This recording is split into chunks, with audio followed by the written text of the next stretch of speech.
Bismillah, Elsa, je vois que tu as levé la main, donc je te laisse la parole. Merci. Est-ce que vous m'entendez? Parce que des fois, je sais que c'est bon? Là, on t'entend bien, machallah. Alors désolée, on ne suit pas la chronologie, mais en fait, je me suis beaucoup reconnue dans le témoignage de Julien, donc c'est pour ça que ça me semblait pertinent d'intervenir juste après lui. Euh, Notamment sur le fait que c'est vrai que moi, ça fait plusieurs années que je m'intéresse à, à l'économie, à la finance islamique en particulier, et à travers mes recherches, c'est vrai qu'à chaque fois, j'avais l'impression qu'il y avait quelque chose qui clochait. On parlait de finance islamique, on me l'avait un peu vendu comme quelque chose d'éthique et qui pouvait un peu changer justement de la finance traditionnelle et une autre manière de mettre son argent de côté ou d'entreprendre. Et à chaque fois, il y avait quelque chose, enfin, qui me laissait un peu sceptique, dans le doute. Et en creusant, je me rendais compte que finalement, il y avait toujours des histoires de taux d'intérêt, de trucs comme ça. Et en fait, c'était comme un peu déguisé, quoi. Et, hum, et de cette insatisfaction et de ces doutes, j'étais un peu finalement déçue en ayant l'impression qu'il n'y avait pas de solution. Parce que je me dis, mince, même si la finance islamique, elle est aussi un peu pervertie, qu'est-ce que je fais? et, hum, et donc, je suis très heureuse, c'est un peu par hasard que je suis tombée sur, en premier lieu, le compte Instagram de Jade, puis moi, Malat Impact. Donc, c'était pas vraiment une recherche active, mais je suis contente, voilà, d'avoir été guidée vers vous. Et ce séminaire, il m'a appris beaucoup parce que justement, au départ, je pensais que j'allais finalement creuser dans le domaine de la finance islamique tel que je l'avais déjà un peu aperçu. Et en fait, j'ai découvert toute autre chose et dont des solutions qui sont vraiment tout à fait applicables, et puis des témoignages qui nous montrent que ça fonctionne. Et puis surtout, le partage avec les autres, quoi. Il y a vraiment cette force du collectif qui fait qu'on se dit, bon, voilà, il y a quelque chose non seulement d'efficace, mais en plus, on est nombreux et ça crée de la force. Euh, donc, euh, donc voilà, j'ai pareil, ouais, je voulais juste terminer aussi sur la fin du témoignage de Julien, où effectivement, je trouve que de parler d'islam à travers l'économie, franchement, enfin, en tout cas par rapport à mon expérience, ça fonctionne très très bien. C'est vrai que bizarrement, les gens sont beaucoup plus ouverts quand ils voient que en fait, l'islam apporte des solutions ou en tout cas ouais, des moyens finalement qui sont complètement oubliés et des solutions à des choses qu'on croit finalement un peu, enfin, je sais pas comment dire, mais ouais, on a l'impression il y a pas d'autre modèle. Enfin, ça, j'en avais déjà parlé une fois dans une autre intervention.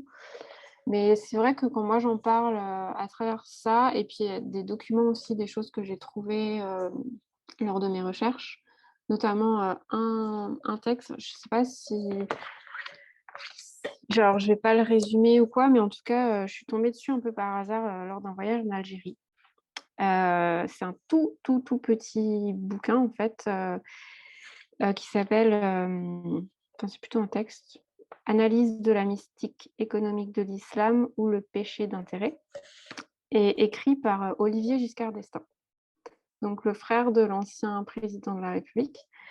Et, enfin, franchement, j'étais un peu choquée. Je me suis dit, mais comment ça se fait que ce monsieur a écrit là-dessus?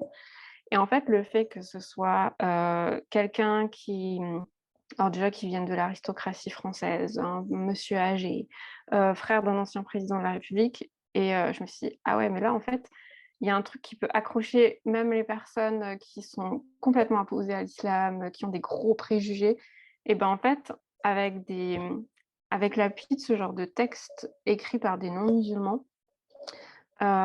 qui viennent en plus d'un milieu social très favorisé, etc. Et ben en fait, bizarrement, les gens ils sont beaucoup plus ouverts, quoi. Et ils disent, ah ben tiens, ça veut dire qu'effectivement, il y a peut-être un truc quand même. Donc voilà, je pourrais vous partager ce texte, il est disponible. Enfin, j'ai réussi à le retrouver sur Internet dans des archives.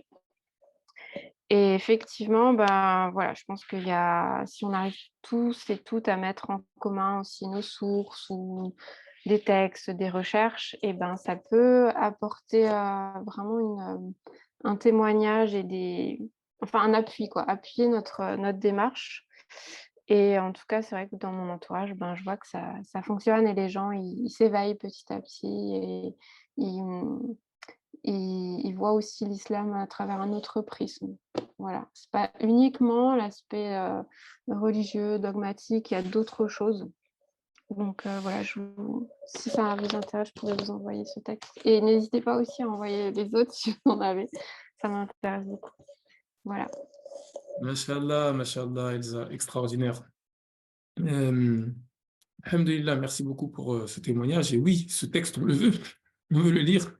Et on va voir qu'est-ce qu'on peut organiser avec Mohamed Impact dans le réseau. On en a parlé. Est-ce qu'on fait un Discord? Est-ce qu'on fait pour qu'on reste encore plus en contact et qu'on puisse discuter, faire peut-être des salons, certains qui sont plus axés sur des archives.